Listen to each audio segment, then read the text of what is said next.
Welcome. My name is Deb Marr. I'm in the Department of Biology at Indiana University South Bend, and I will serve as the moderator for tonight's talk.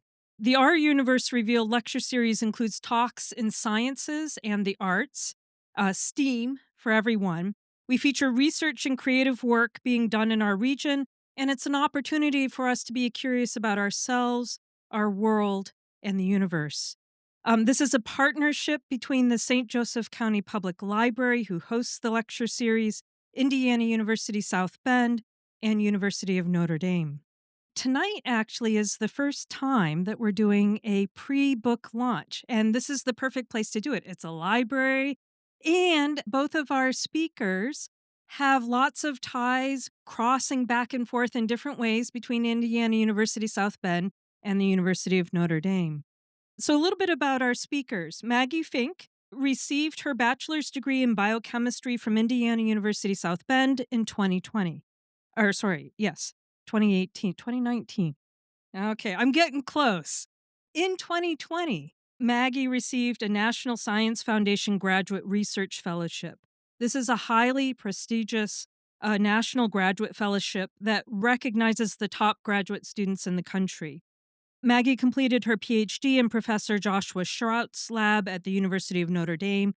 She studied how genetics and chemical communication affect bacterial behavior in the environment and also during infections. She's an award-winning scientist, poet, and illustrator. She uses visual arts and storytelling to illustrate biochemical and microbiology concepts in blogs, and she currently co-hosts a podcast called Rust Belt Science. She is a science communication postdoctoral scholar at the University of Notre Dame. Shahir Rizk completed his undergraduate degree in biology at Indiana University South Bend. He completed his PhD in biochemistry and protein engineering at Duke University, and he did postdoctoral work at the University of Chicago. He's also served in a research position at the Center for Rare and Neglected Diseases at the University of Notre Dame.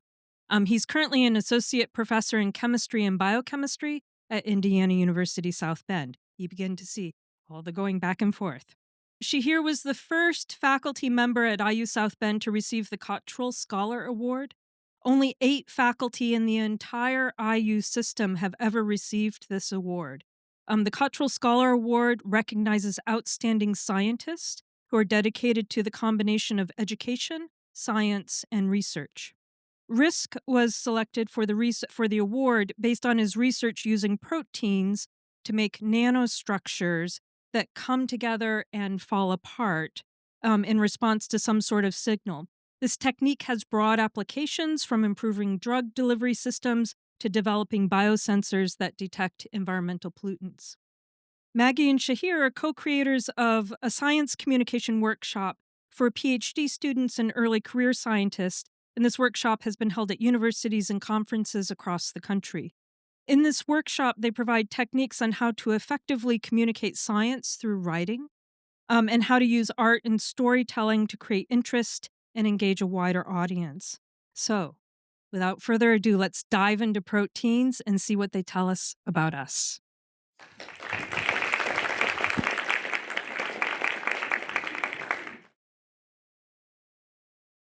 Thank you so much. Thank you so much, Deb, for that introduction. As she said, this is actually our first time giving a talk like this. We have an upcoming book that we wrote over the past 5 years called The Color of North, and it is, as somebody very lovely said about it, a love letter to proteins. So we're excited to talk a little bit about what we love, proteins, and some of the stories that inspire us in our research. This is me 12 years ago. I just had my second baby, Patrick, and I had a toddler at the time as well, Peter, who did not come this evening because they were busy doing cool teenager things, unfortunately. But this was 12 years ago, and at the time, my husband was working second shift at a factory, so 3 o'clock every afternoon he would leave, and I would be home with my newborn and my toddler. And we would sit in this chair every afternoon into the evening, especially me and Patrick, my newborn. And I would rock him and I would feed him. and we would sit there and I would struggle through all the things that a young mother struggles through. I don't remember a lot about that time, as maybe some of you can not remember or imagine, but I do remember. So I was sitting in this chair every evening. Come summertime, a spider appeared in the window, which is off to the side. You can maybe see it in the corner. And I am generally terrified of spiders. So seeing one, a giant orb weaver, which is a little different than this spider here, but a giant orb weaver, which is pretty common around here, appear over the window over your child's crib was quite terrifying.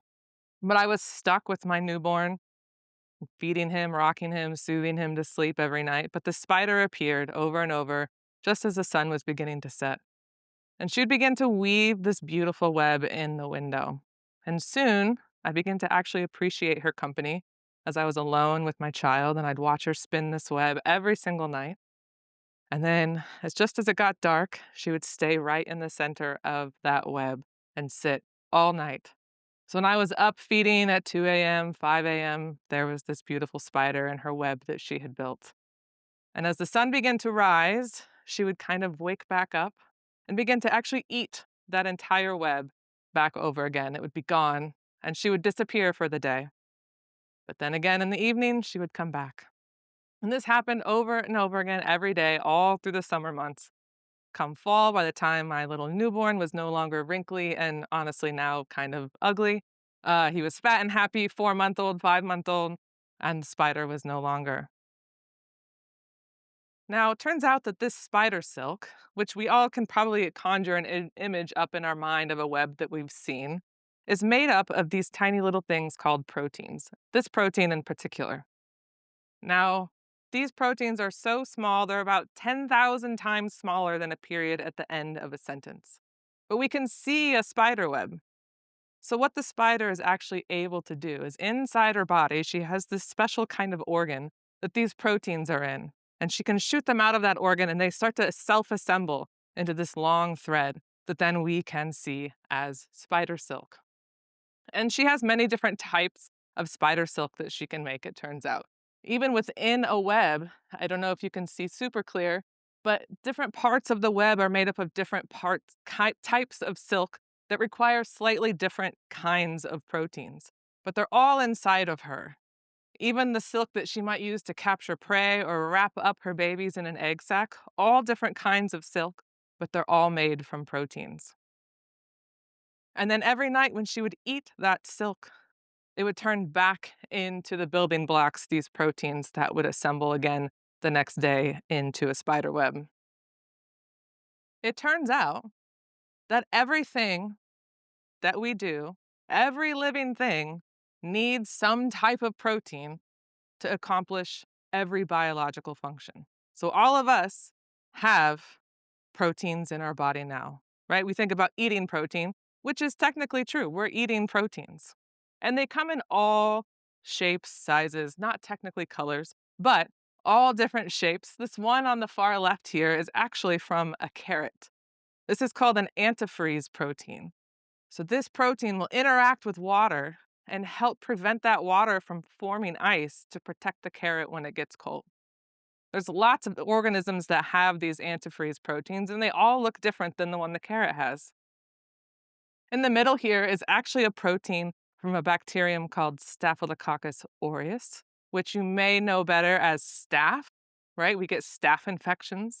And part of the reason those infections are so nasty is because it makes proteins like this, which are actually toxins that can damage our cells. And you can see, size-wise, it's much larger than this carrot protein.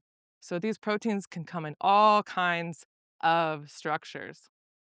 And they are essential for every single thing that every living thing does. Here on the right, this is actually two proteins that are kind of bundled up together, but this is keratin. Keratin is what makes our fingernails, our hair. It's on the scales of different reptiles. It's everywhere. And all of these proteins, these are just the smallest snapshot of the types of proteins that exist in all living things. But if we look inside our own human cell, we can see that proteins are involved in things that happen at the microscopic level. And if you took a biology class at any point in time, you may have been shown the representation of a cell like this. It's quite simple. There is the nucleus. We have our DNA, the mitochondria, the powerhouse of the cell, right? Nice, simple, easy peasy.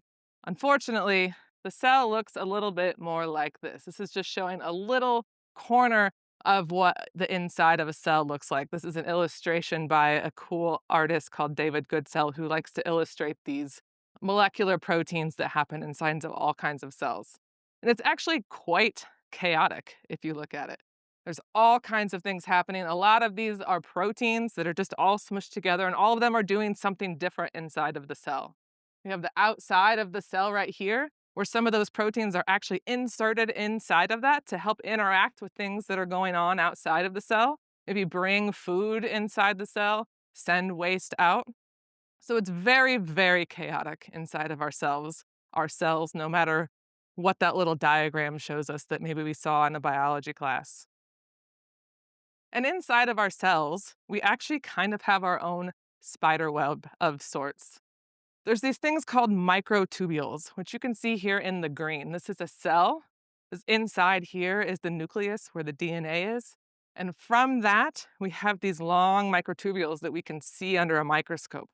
These are kind of basically stained green at this point, but we can visualize them. They're not as pretty as an orb weaver's web might be, but it's a web, silk inside of our own cells.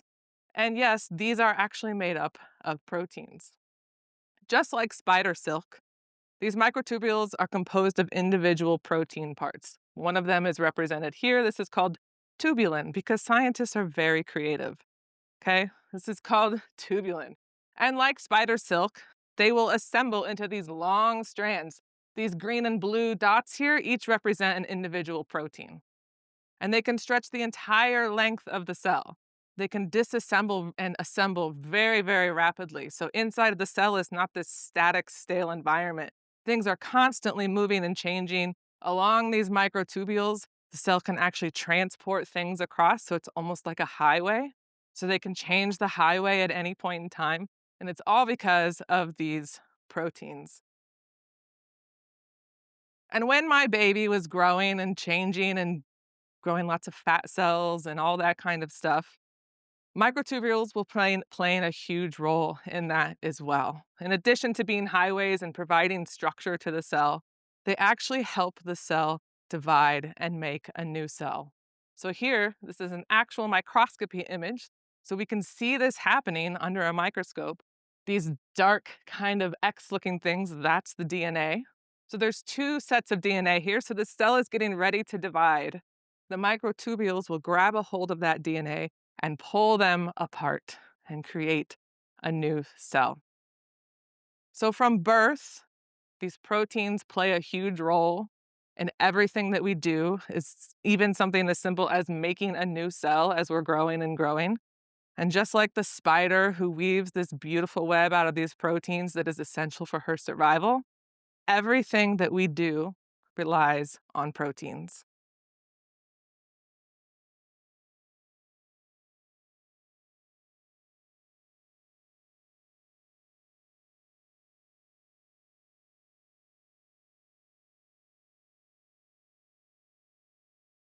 What is your earliest memory ever? What is the one thing that you can remember as far back as you can remember?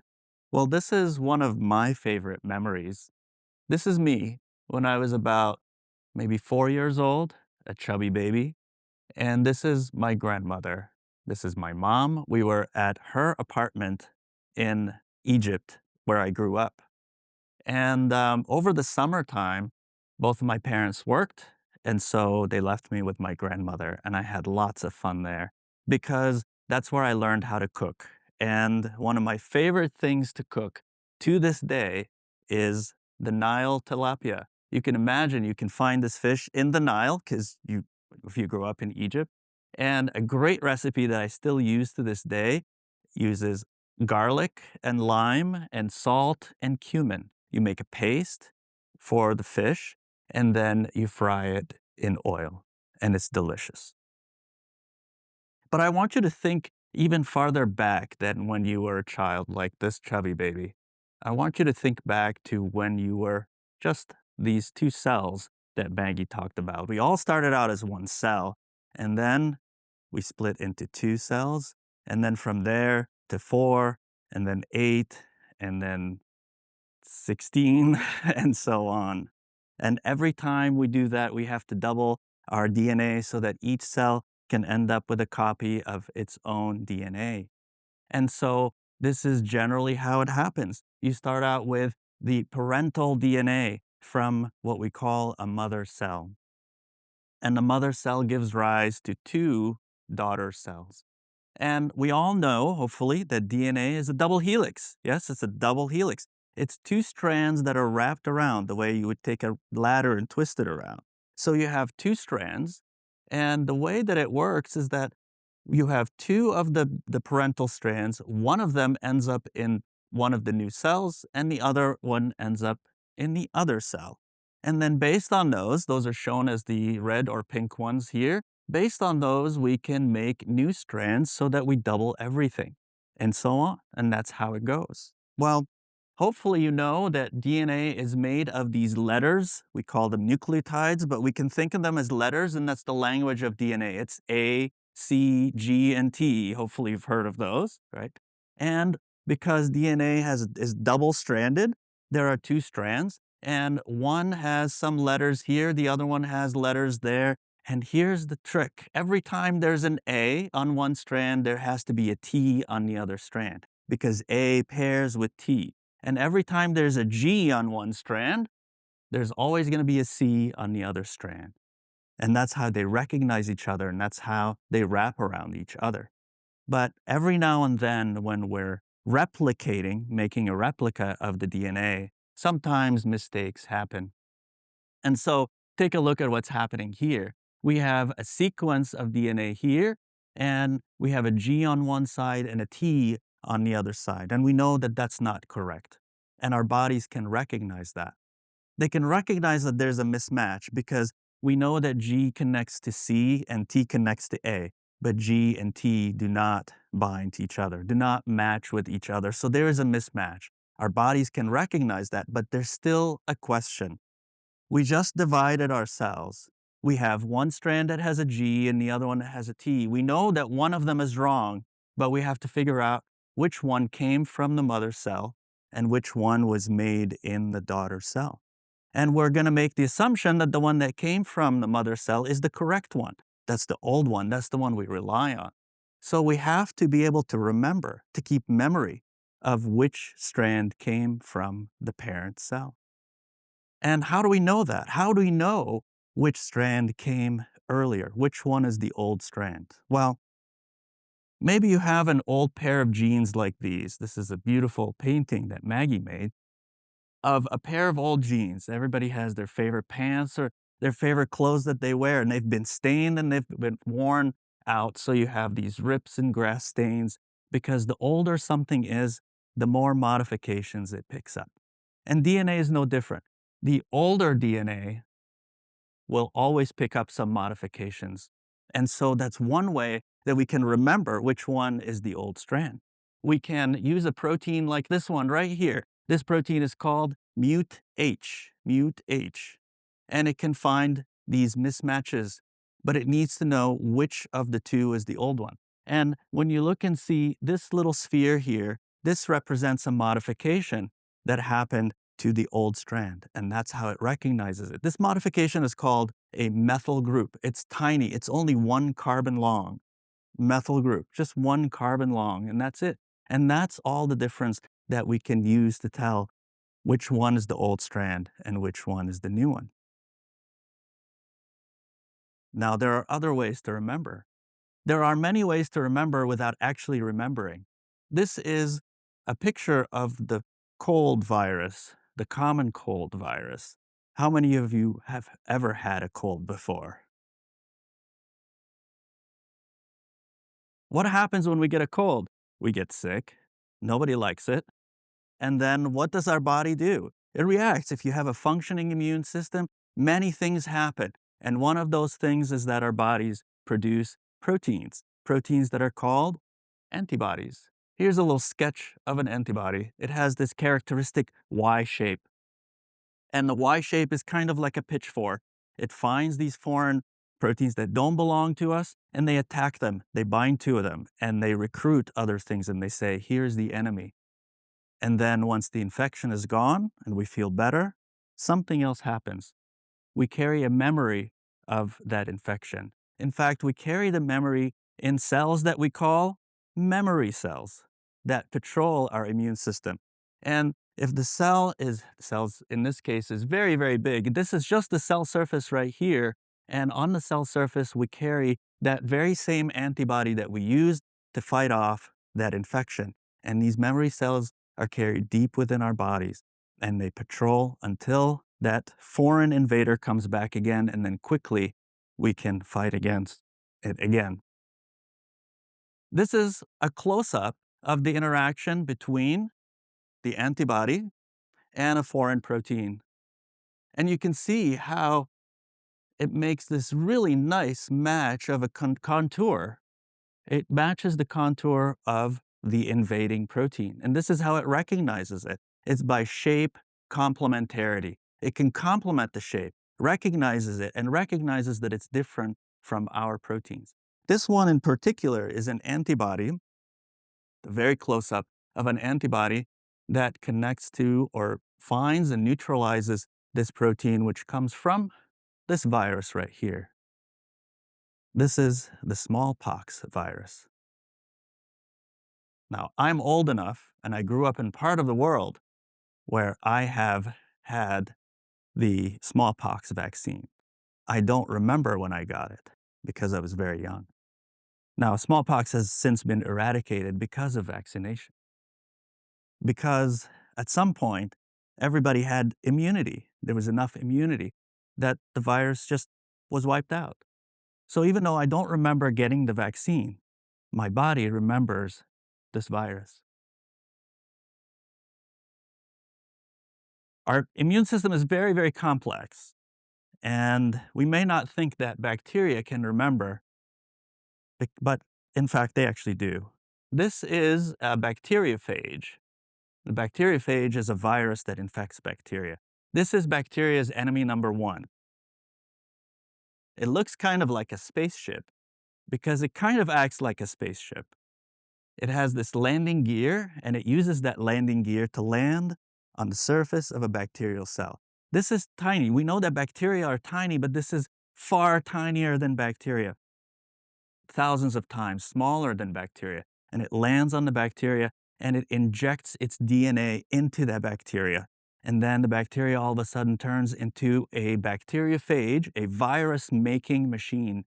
That DNA takes over the system of the bacteria, and the bacteria starts making thousands and thousands of these viruses until the bacteria burst, and then those viruses go and infect other ones. It's pretty vicious. It's pretty vicious. And as it turns out, here is a bacteriophage infecting this bacterial cell, and it's injecting its DNA, and every now and then, just every now and then, a bacteria might survive that infection. And when it does, it can use these proteins, Cas1 and Cas2, to cut a piece of that DNA, that viral DNA, and then tuck it away in its own genomic DNA. Along with other pieces, you see the different colors here? Along with other pieces of DNA that it grabbed from all the other viruses that tried and failed to infect it. So in a way, the bacteria are just keeping a little bit of memory of the past infections. And then what happens when that same virus with that green piece of DNA, we'll call it green piece of DNA, infects the bacteria again? Well, we recognize it because we can compare it to the part that we've kept for memory. And now a protein called Cas9 comes in and chops up that viral DNA and says, that's it, you're not doing anything bad to me. Cas9 is a really great protein because it can make cuts in DNA, and we actually use it. This is a close-up of Cas9, and it's bound to DNA, and we can actually use it, researchers can use it, to make very precise cuts in DNA and even fix mutations that can cause disease. And it's right now being used to cure all sorts of disease from sickle cell to different types of cancer.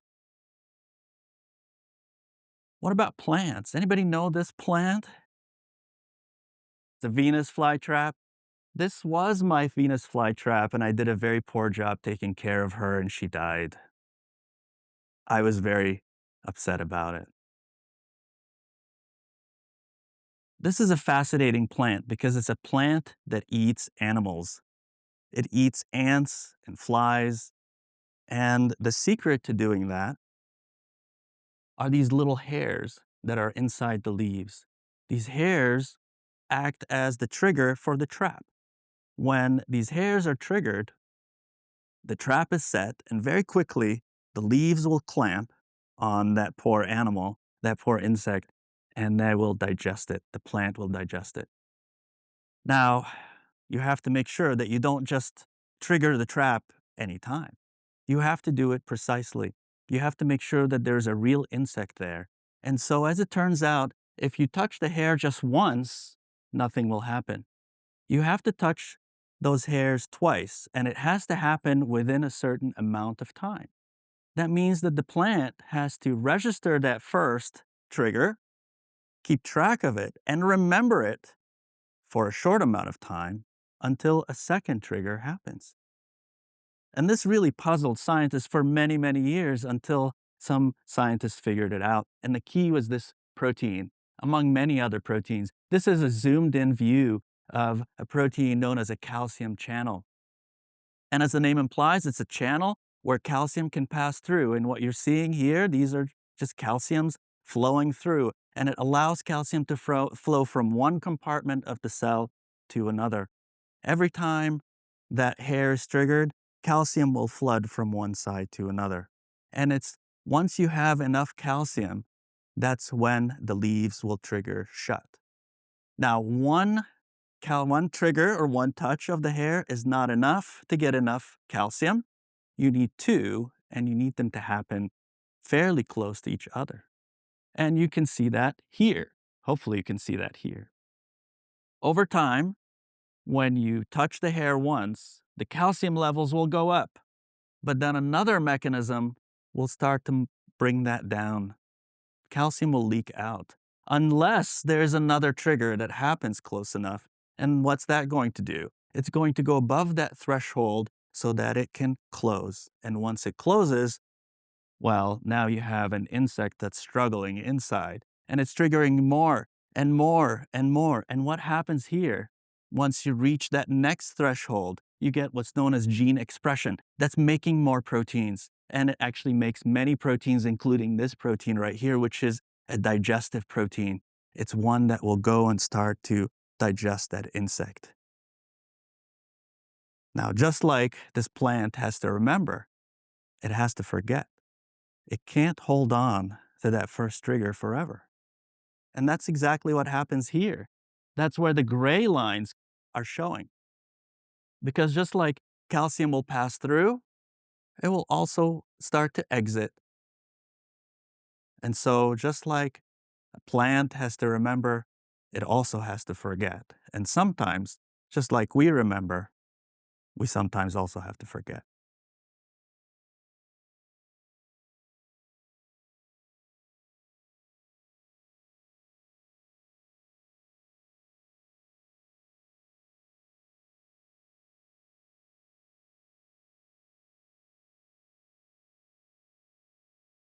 This is, again, my sweet baby toddler, Peter, about 12 years ago.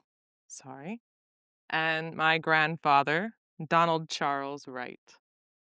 My grandfather was diagnosed with Alzheimer's disease, which I'm sure everyone in this room has some level of experience with somebody who has Alzheimer's or some form of dementia. And it's really a devastating disease. At this time, my grandpa was fine. This is one of the few pictures we have of him with one of his great grandchildren. But eventually, he did start to forget many, many things. He didn't remember who I was, who his own children were. But I like this picture because you can see he clearly knows he's with family. And Alzheimer's is a devastating disease, but Like with most diseases, it turns out, it's because something has gone wrong with a protein inside of our body. And in the case of Alzheimer's, we have these proteins called amyloid beta proteins, which you can see here at the top. And it's a pretty small looking protein compared to some of the other ones you've seen this evening. It's got these little coil structures, and they're in our brains. We don't 100% understand what they do, but they do have some normal biological functions. However, as you get older, you might experience some stressors and a lot of other factors that scientists still don't know. That protein unfolds. It loses that coil shape and turns into this structure down here. So instead of looking like little mini staircases, it turns into this kind of long sheet. And you can imagine if you have like a slinky or maybe a spring, it's very difficult to kind of get things to stick to each other that are like springs. There's not a lot of interactions that can happen. But if you have a flat thing interacting with another flat thing, they're going to start sticking together a lot more. And that's exactly what happens in Alzheimer's. This spiral amyloid beta protein turns into this flat one, and those proteins start to stick together and form what we call aggregates. And those are turned into plaques inside the brain. And that's a characteristic of Alzheimer's disease. We don't fully understand how, why, or even how to treat it, but we do know that when we look at the brain of somebody with Alzheimer's, we see these proteins that have basically gone rogue and decided to take on a completely new structure and have started to cause devastation in the brain. And Alzheimer's isn't the only disease that involves proteins. Most diseases that we know involve some type of protein that's gone wrong. And a lot of those are genetic diseases. I think we hear about that in the world, right? Genetic diseases, you can get your DNA tested to see if you're more likely to develop a disease because of something in your DNA, a mutation that you might have. But what does that actually mean? What does your DNA have to do with a disease? And in biology, we have this thing called the central dogma, where essentially we have our DNA, which Shahir talked about, that carries the information, the instructions for how to make all of these proteins that we've been talking about tonight. So all of us have DNA, and a lot of that DNA is going to be very similar because we need those proteins to do basic things like digest our food. The differences that we have in ourselves are due to changes in the DNA, but those are inevitably going to lead to some type of difference in a protein. So, with a genetic disease, essentially what happens is Shahir talked about the language of DNA, those four letters T, A, C, G, but there's also a language of proteins. And if we have our DNA, which you can see here at the top, they're paired into groups of three. So each word is three letters, essentially. So, for example, TTC, that corresponds to, in this I have represented F, but that is corresponds to an amino acid. So proteins are made up of these molecules called amino acids. And there's 20 of them that we can make proteins out of. So the machines will come to the DNA, get the information, take it to the protein making machines and say, this is what we need to make. We need to put an F here, an R here, P, and so on. And those correspond to different molecules that then assemble into those structures that we've showed you. However, if we get a mutation, which is something changed in the DNA, in this case, I changed the C to an A. A very, very small change, but that completely changes the word that's being translated into a protein. So instead of putting a P, in this case a proline is the amino acid, we're going to get a T. Sometimes that's fine. Even if our body isn't able to catch those mistakes and fix them, sometimes those mutations don't really affect the protein and it can continue on as normal. But sometimes even a single mutation like this can totally disrupt the function of a protein. And we've been showing our protein structures basically without these little arms over here, just showing them with these helical structures or sometimes those sheet structures. But in reality, what's actually happening is all along the lines of these backbones, there's chemicals that are those amino acids that have different molecules attached to them, and they're going to be sticking out in different ways. So, for example, here we have an amino acid on the end of this helix, and it's going to be reaching over here and trying to interact with this one, and that might help hold that protein structure together. If we change this amino acid, if there's a mutation, and all of a sudden this chain is a lot shorter, that structure might not be the same anymore because we're disrupting how those molecules are interacting with each other. So, a genetic mutation, yes, corresponds to something that has gone wrong in the DNA. The instructions got jumbled up. But that instruction that got jumbled up leads to something changing in the protein itself. And proteins, their structure, is important for how they function. And if we lose the function of the protein, then we're going to lose the ability for it to do its biological function in our bodies. And that might lead to disease and a lot of times death, inevitably. Some genetic diseases that we know pretty well. The first one's cystic fibrosis. Has anybody heard of cystic fibrosis? This is a pretty nasty disease. I actually studied a lot about the bacterial infections that happen in cystic fibrosis during my PhD. But basically, cystic fibrosis is a mutation in a gene that seems kind of boring. It's not really that interesting of a protein. It's this, like Shahir said, this channel essentially that bridges the outside to the inside of the cell, and it allows things to move in and move out. So you can get rid of water, get rid of salt, and keep this nice balance between the outside and inside of the cell. You can see this kind of little hinge thing at the bottom that allows the protein to control when and what is coming in and out. But a mutation in somebody with cystic fibrosis means that this gate, this part of the protein that's controlling how and when and what comes out, is basically locked. So now we can have an accumulation of things on either side of the cell. And in the case of the lungs, we're going to have a lot of mucus that kind of gets stuck. And that's what's going to lead to a lot of the symptoms that we see cystic fibrosis patients with. But it's one mutation in a protein, and you completely disrupt the ability for this protein to do its job, leading to very severe disease.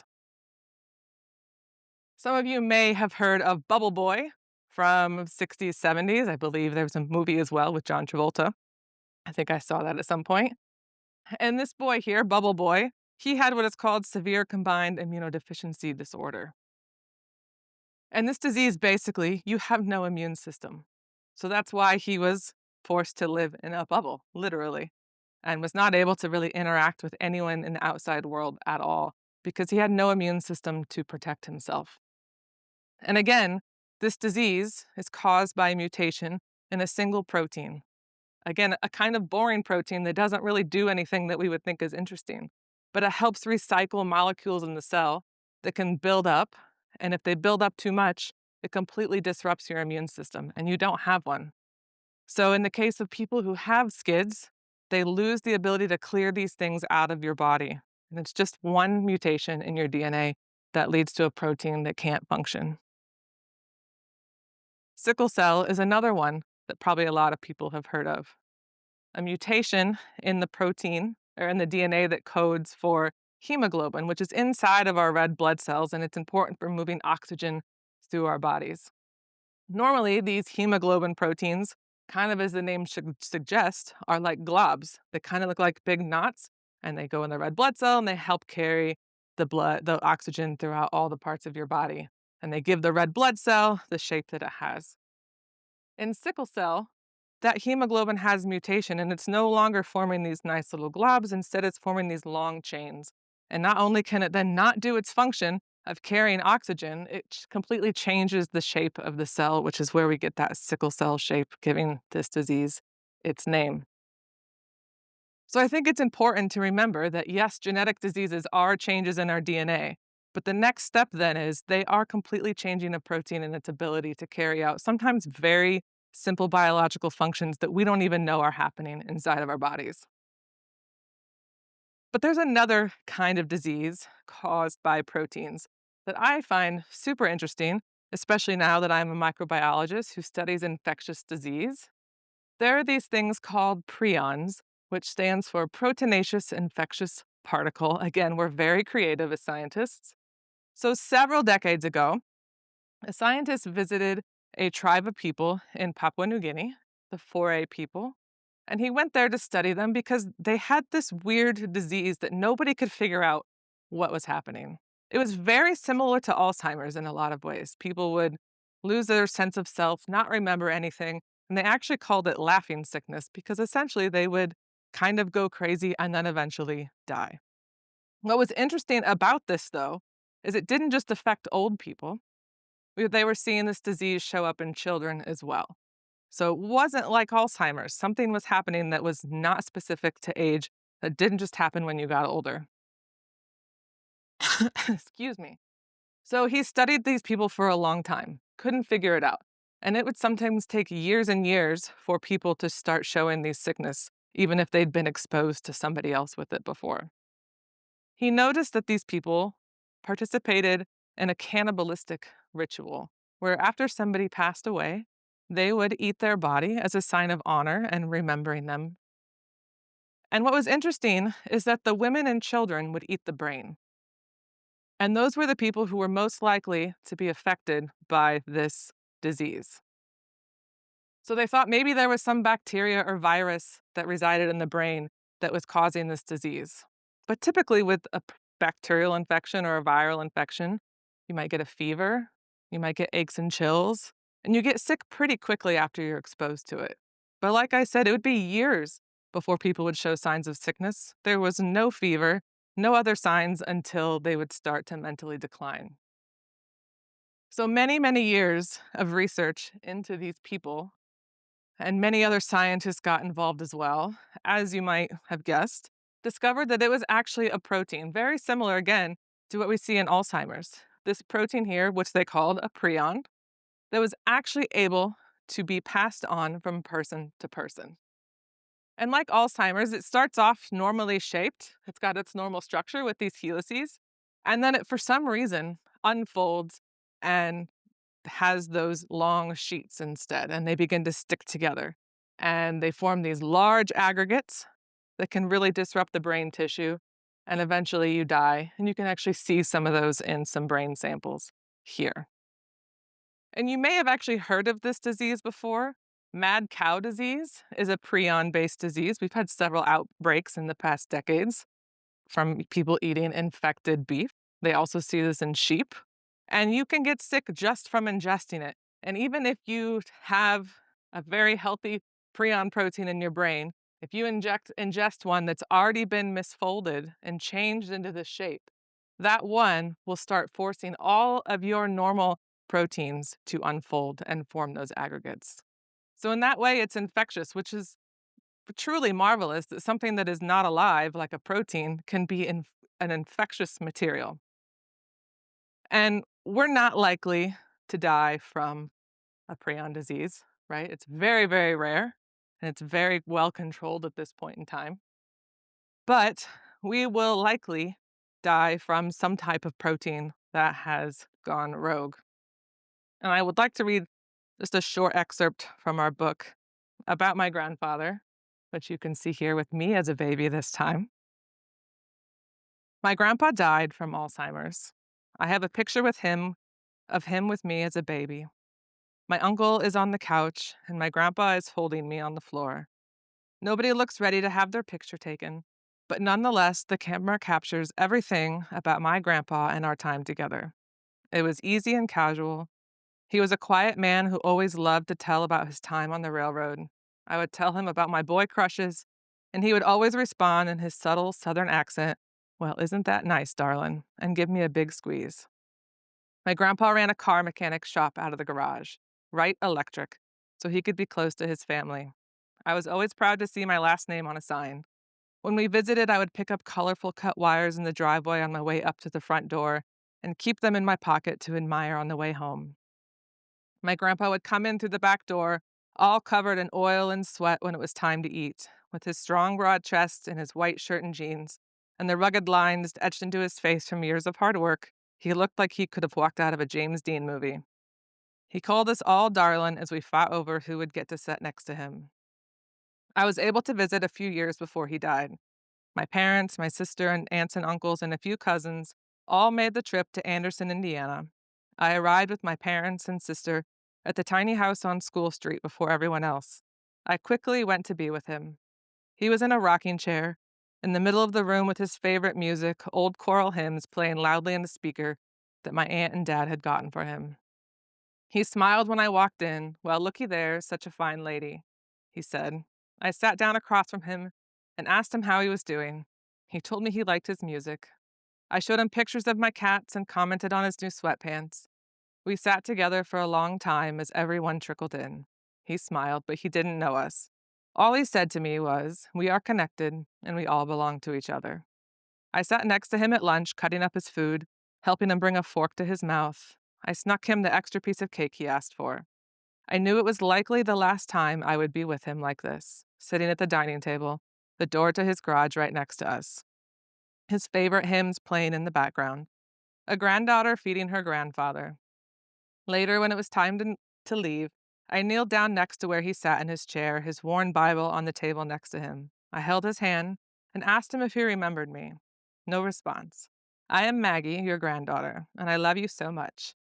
In a tiny bit of clarity, he smiled again and laughed, a bit embarrassed. Of course, darling. I knew it, but I didn't know it, and I love you too. Our bodies will stop functioning one way or another. We cannot cheat death. But as we learn more and more about the great symphony of proteins that make us who we are, we can better understand ourselves and the world around us.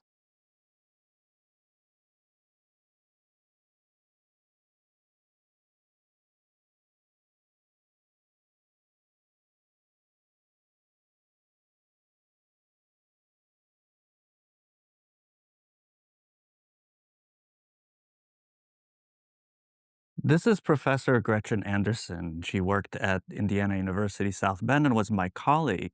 She absolutely hated bananas. She thought they were disgusting and they smelled really bad. She was right, she says. Ironically, Gretchen really loved this stinky creature called Alcaligenes faecalis. You can imagine why it's called Alcaligenes faecalis. Well, this is a soil bacteria. It's a bacteria that's found in soil, but in a very special kind of soil.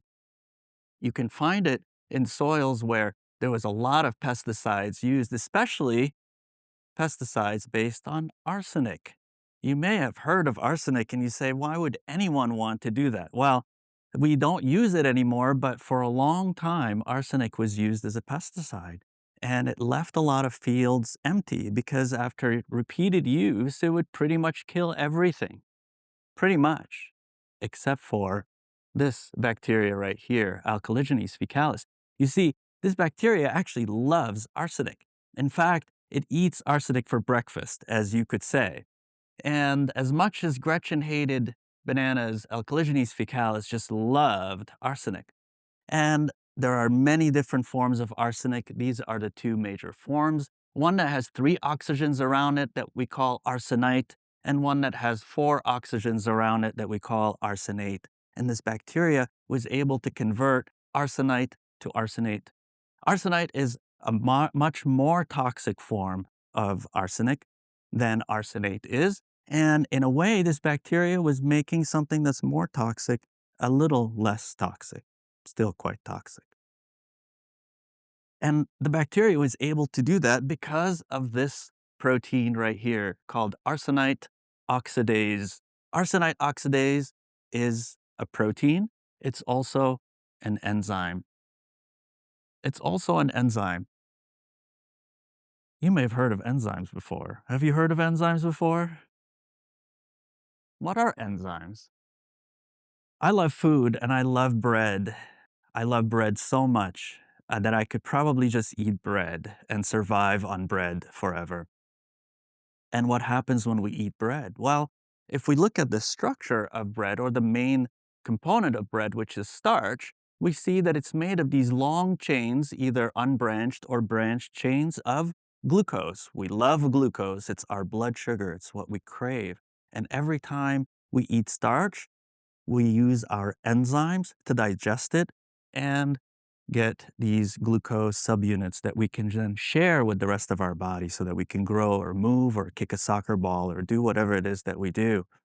Now, enzymes make this reaction go really, really fast because without an enzyme, this reaction, just cutting off one of these glucose, would take about 20 million years. But add a pinch of an enzyme like this one called maltase. Maltase is one of these enzymes. and the reaction happens in 0.08 seconds.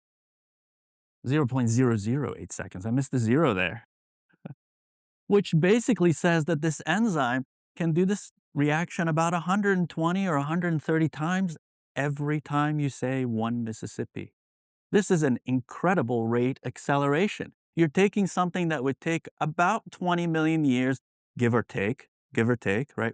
I haven't measured that because I'm not that old, but give or take, takes about 20 million years.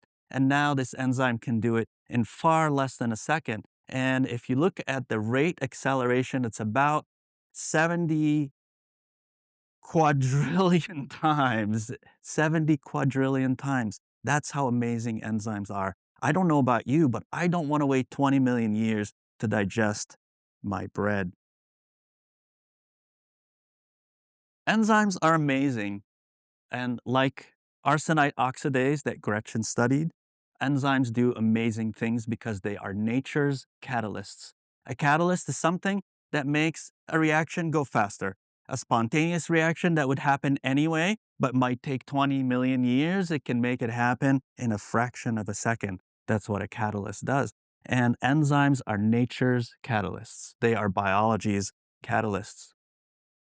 And in fact, they have changed the face of the earth many, many times. And this is the story of trees.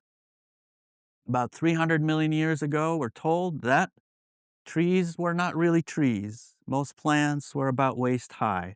It was mostly ferns and shrubs. They couldn't really grow very big. And then something happened. And eventually, one of these enzymes, this is one of the many enzymes that eventually happened to be, started putting together carbons into these rings and made this new structure. And the structure is called lignin, which is the main component of wood and bark.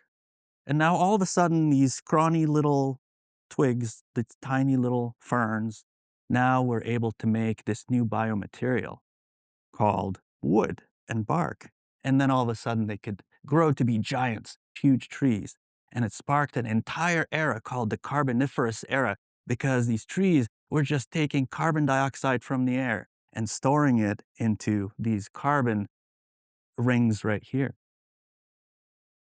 And they just kept growing bigger and bigger and bigger, and they just spread everywhere. And then they died. And as it turns out, nature had made a new material using these enzymes, but it hadn't really figured out yet how to break them down. They made something that was not biodegradable at all because nothing could eat that wood. Nothing could break it down. And this went on for about 30 million years or so. And the trees would grow big and die and then pile on top of each other and then push each other down. And the weight was immense and they would get buried. And then today we find them in coal. That is fossil fuel. That's mostly what coal is. It's these trees from the Carboniferous era where they just collected so much carbon dioxide from the air because of these enzymes. And for 30 million years, nothing happened until 30 million years later. A new enzyme, a new set of enzymes came about from fungi and bacteria that were able to break down that wood. And now when a tree dies, it doesn't just get buried. Other enzymes from other organisms will eat it and break it down and return that carbon back to the rest of the world. Great story, but why do we care? You may have heard of penicillin. You may have taken penicillin. You might be allergic to penicillin. What is penicillin? It's an antibiotic. It's an antibiotic. It's something that you take if you have a bacterial infection, and it will help stop the bacteria from growing. And there's a reason for that because penicillin can stop a special enzyme that the bacteria use to build their cell wall. We don't have a cell wall. Humans don't have a cell wall. But other things like bacteria and fungi have cell walls, so are plants. And there's an enzyme that helps the bacteria build a cell wall. So every time they need to divide, they need to make a bigger wall so that they can expand and make more. And the penicillin just jams that enzyme. It binds to it and it jams it and it stops it from growing. And then our immune system can take over and fight those bacteria. Same thing with HIV. This is the virus that causes AIDS, the human immunodeficiency virus. This is an enzyme from this virus. This enzyme is called the HIV protease. It helps the virus make more of itself when it infects an individual. And we can design these molecules that can bind right in the middle of that enzyme and jam it and stop it from actually functioning and slow down the proliferation and the reproduction of the virus. So enzymes are very, very important in making medicines because if we know how to inhibit them, we can stop viruses and bacteria from growing and even things like cancers. How do they work? How do enzymes make things go so fast? Well, I wish I would have come up with this drawing, but I didn't. I got this from the internet. And this is a really nice illustration of how it works. You have some frogs over here. These are the reactants. This is the initial molecule, and an enzyme wants to convert it to another molecule to a product, but there's a barrier right here. These frogs are trying to jump over. How likely are they to make it? Well, maybe one, maybe two will make it eventually. They just have to keep trying a lot. And what does the enzyme actually do?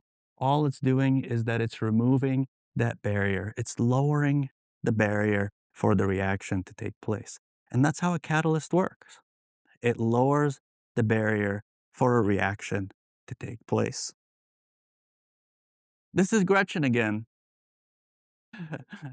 Gretchen was not only my colleague, but she was also my mentor. And this is my picture when I was graduating from college. And let's see, Gretchen died in 2019. And in her funeral, nobody really talked about her scientific discoveries. Nobody talked about alkalides faecalis or arsenite oxidase or anything that she did.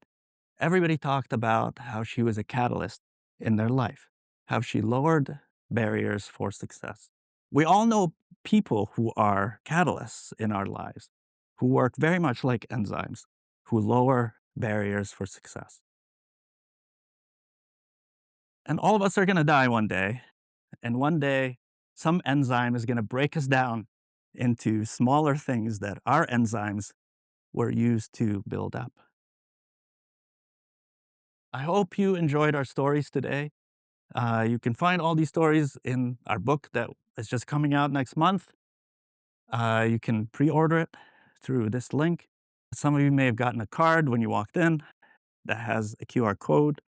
I also encourage you to check out our podcast, Rust Belt Science. It is pretty laid back, just conversations with scientists and sometimes just conversations between the two of us, Maggie and myself.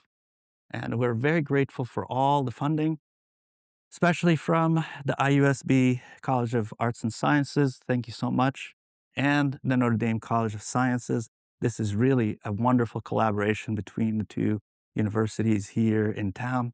We also have had a lot of really great support from the Burroughs Wellcome Fund and from the Research Corporation for Science Advancement and the National Science Foundation. I really want to thank you for being here today. There are many, many things that you could have done, but you chose to be here, so thank you.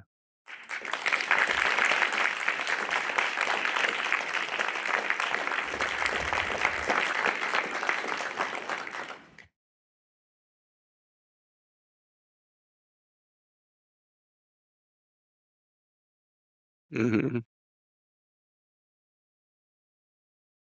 mhm.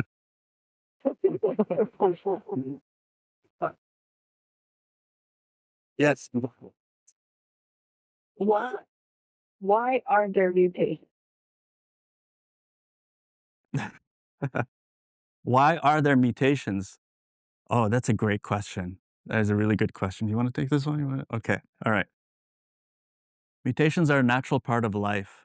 Mutations happen all the time because the enzymes that make our DNA, and not just our DNA, but bacteria or when they divide, every time you do something, you're gonna make a mistake. And sometimes these mistakes can be deadly, and sometimes these mistakes can give you an advantage.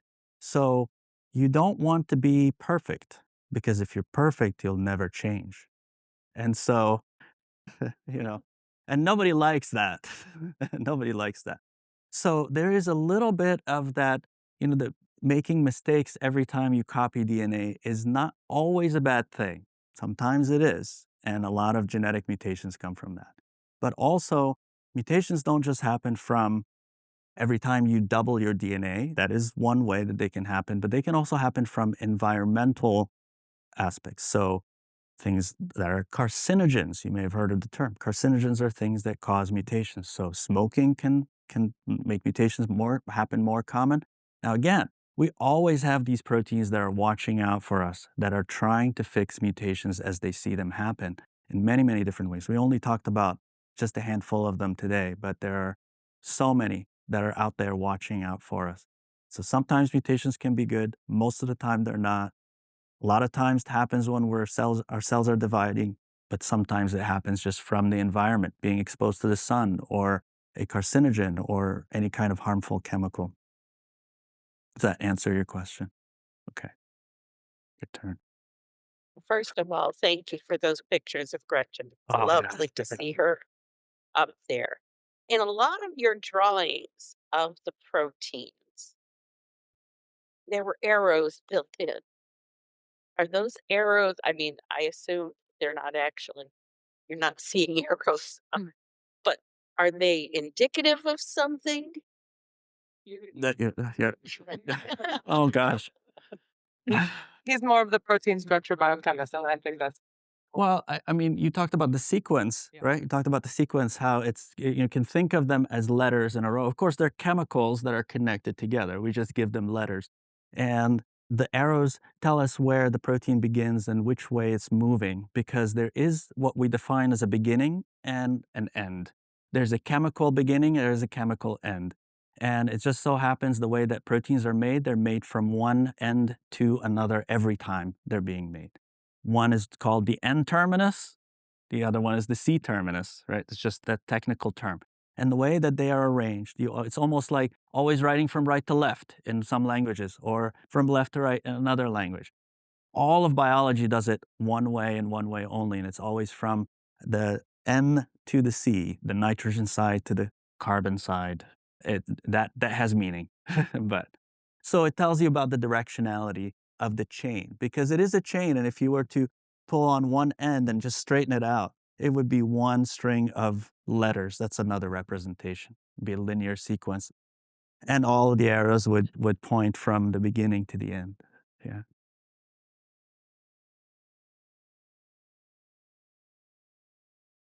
Yes. What does the book title come? Oh, you have to do that.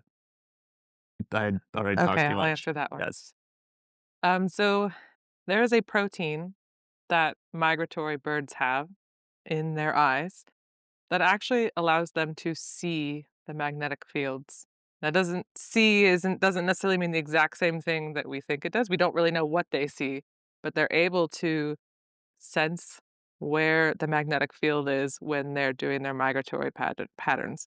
And that protein is very similar to the proteins in our eyes that we actually can detect colors and things like that. So we don't know what north actually looks like, but we do know that birds, for example, can detect that magnetic field and through their eyes and the proteins involved in that.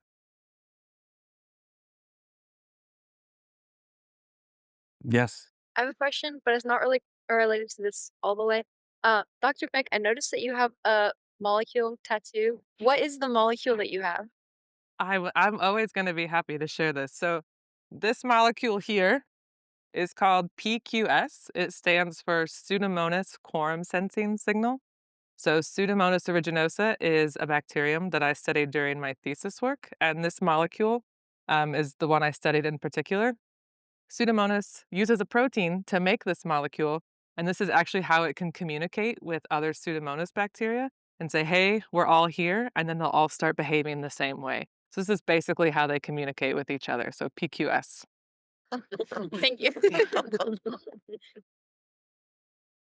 Yes. As a non-scientist, I really appreciate your storytelling and how you're sort of humanizing these what I think must be very complicated processes. How did you decide on the audience for the book? How did you pitch it? Like, are you thinking about students or You wanna do this one or I yeah, think we can probably both answer it. go ahead. We both really love science, I hope you can tell. And we also want non-scientists to care about science and to not be afraid of science, right? You said it seems complicated. It is complicated, but that's what we like to do. But that doesn't mean that it should stay complicated. This information should be shared with anybody who wants to know it. And so that was before we even started writing this book. This was a driving force. As scientists, we feel like it is our duty to make sure that people who don't have scientific training can still understand information like this. We also were really inspired by other scientists who did similar types of storytelling. So, if anybody has not read the book Braiding Sweetgrass by Robin Wall Kimmerer, that was a huge inspiration for us as well. She uses a lot of storytelling to talk about scientific concepts.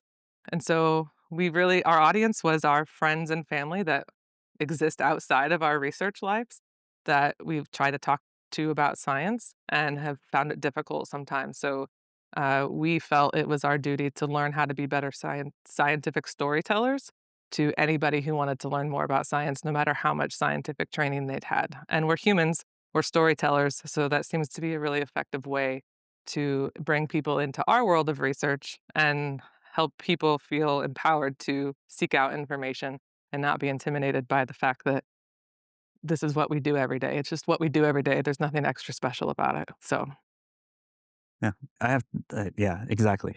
It's yes, what she said. But I just can I just add just one thing? It really comes from a place of joy because when we first saw these really crazy structures of proteins, I mean, look at this. It's beautiful. It looked like abstract art.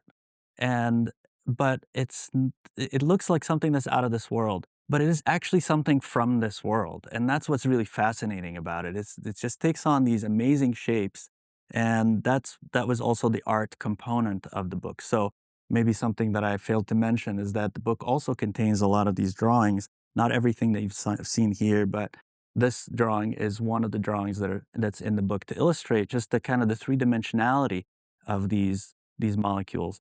And it's just something that always brought us joy, and we felt like we should just share it with everybody. And you don't need to take 7.5 college classes in chemistry or whatever it is that we take just so that you could get to learn about proteins. We wanted to make it more approachable and just kind of lower the barriers, if you will. Yes, sir. Does CRISPR work into any of your work at all? No, I don't work with CRISPR directly. As it turns out, there are actually many different ways to edit genes now. CRISPR just happens to be one of the more famous ones, but I have a lot of friends and colleagues who are using it to actually do a lot of gene editing where they can use this amazing protein or different types of proteins that target specific parts of DNA. They find that sequence that we want, or we can program them to do. They go in and they cut it out, and then if you provide that a good copy, if you will, then other proteins will come in and fix that. Hopefully, most of the time. Again, this is a kind of my understanding of it because it's not my direct field. Okay. Doug, So I yeah. just want to applaud you for this work, making science accessible. And as a, hardcore chemist, this has always been a tough thing for me because if you look at K through 12, for example, how do we do this for K through 12? He's okay, yeah, you wanted to know the structure of a cell, Right. mitosis and meiosis and all those things, but that really for the most of our public really doesn't work. So how do we do something like that for, K through 12 and making science accessible to them? Because we really have not done a really good job communicating the importance of science and how science is done and, the beauty and joy of science in our K through 12. as a mother of two middle school, almost high school boys, I don't know if I have the best perspective because they're kind of sick of science in my house. I think that's why they're not here tonight. But as a scientist, I have tried to go to K through 12 schools and participate in science fair judging and actually talk to the kids about and talk to teachers as well. Say this is not just teaching facts about science. We're actually trying to get them to think like a scientist and ask a question and be curious. And there's not really a wrong answer when you're asking a question. and just to keep kids curious. I think you kind of beat the curiosity out of them when they come, my kid's just memorizing all type of scientific facts right now, and it gets really boring, and you do have to learn so much information to understand science, it feels like. But then what's missing, even as scientists who have now completed PhDs and are doing research, the curiosity can still not be there because you're trying to follow a specific path. So I usually tell teachers when I'm talking to them, just let your kids be curious and ask questions, even if it's not directly related to the fact that you need them to memorize. But I would take data. I did a lot of microscopy. I'd take those images home to my kids and be like, "What do you see? What do you think's going on?" Even though they had no frame of reference for what I was doing, and let them just explore the world of science. And I think going in and teaching science from a question-driven perspective, even at that young age, is really gonna help people understand what science is and what it is not. It is not just memorizing a bunch of facts. It is Science is constantly changing. I think that's another thing. We were joking before, in 20 years, probably most of what we showed will be irrelevant or proven to be wrong or totally different because science is not just this textbook that we all have to memorize. But my preferred audience is adults, not children, because I have to live with them. Yeah. But that's my advice is to teachers who do it is just let the kids stay curious and don't make them lose that sense of wonder. And even as adults, I'm always happy when people ask questions because that's you stay curious. And that's what we have to do every day as scientists. I don't know if you have any. I I I agree completely. I just wanna add a little bit of that human aspect of it too, and I think just the perception of what is a scientist, and I think the perception in general, again, I'm sure some people might disagree with me, the perception of a scientist, someone who just knows a lot of things, as opposed to someone who can be creative, or who can speak, or write, or imagine, or draw, or paint, but we know that the vast majority of Nobel Prize winning scientists had a very serious artistic endeavor going on in their life, whether they were authors or poets or painters, they go hand in hand. And I feel like just kind of removing art from the sciences has kind of it siloed us, and it really gave the wrong impression about who we are as scientists. I'm not saying that all scientists are artists or have to be artists, but we have to remind everybody that we are scientists because we are creative. We have to, everything that's ever been invented had to be imagined at some point, right? Or to have a use for it. And that comes from creativity. But unfortunately, because when you bring in somebody into the science and you say, here's a bunch of equations, here's what carbon is, here's the periodic table, and they don't understand the beauty and the creativity of the periodic table and what it took to actually make it. And even when we teach them the history behind it, it's just a bunch of dead old white dudes and they don't know anything. And it's challenging. But at the same time, what we're doing is that we're just driving creativity away from science. And I don't want that, right? I'm very envious of my creative writing No, I friends understand and what I yes, understand that someone yes. who eats a banana every day, and I could attest that Gretchen hated it. Oh yes, absolutely. Absolutely she did. Yes, she absolutely did. So this is why I'm really happy to be in the College of Arts and Sciences. This is really very near and dear to my heart. So because they belong together. Edwin, do you have a question? Yeah. The question about like the how do you guys get like those like I know you guys are able to like draw out the proteins the way you guys did it. How do you guys like get to that point where you guys can Mm. like draw it? Yeah. How do you get to draw it? Okay, so let me tell you where these structures come from, right? So a lot of these structures took scientists years and months and sweat and tears and lots of crying to actually figure out what the structures are because proteins are tiny. We can't even see them under the microscope. Only when they make these long polymers like microtubules can you really get to maybe see them. But these structures you have to really work under very difficult conditions where you're shooting them with X-rays and sometimes it just blows them apart and you don't actually get a structure. And even after you shoot them with X-rays, you have to do a lot of data analysis to actually get to the structure. You can use other techniques, but that's the most common way. But the wonderful thing about it is that every single protein structure that's ever been determined, that's ever been known, as far as we know, is deposited and it's publicly available. So any one of you can go to the Protein Data Bank. I highly encourage you to do that. The Protein Data Bank. They usually have the molecule of the month, which is pretty cool. Yeah, molecule of the month. So that you can click on it and you can click on the structure and actually move it around in 3D and see how three-dimensional it is. And so we look at a protein that we like and then we just start sketching it. And it takes a little bit to kind of get in the habit of drawing. And this is something I want to credit Dr. Kelsey for, because she has really thank you for the inspiration, Kelsey, back here. Shout out to Kelsey about just making art every day. I'm terrible at making art every day. I don't do it every day.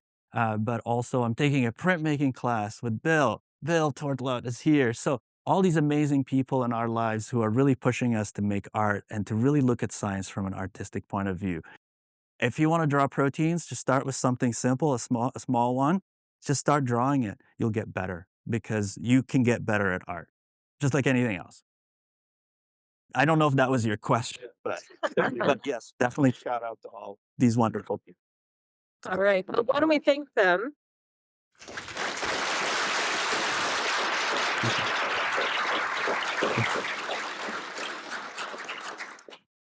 And I want to thank you for coming out tonight. So, in May, on Monday, May 5th, we'll have our last Our Universe Revealed lecture series for the spring. We're going to be going to Africa, sort of, to think about baboons. So, Beth Archie studies the social life of baboons and how it affects their their ability to survive. So, that's coming up Monday, May 5th. Notice that it's a Monday. May 5th, 6:30 p.m., same time, same place. And I want to thank you so much for coming out tonight. You can view past talks by going to Our Universe Revealed Notre Dame. We have a YouTube channel, and this talk will be up in probably a couple of weeks. 5 days. 5 days. And I want to thank Steve Tope, who has been recording this and creating that repository for everybody. So thank you.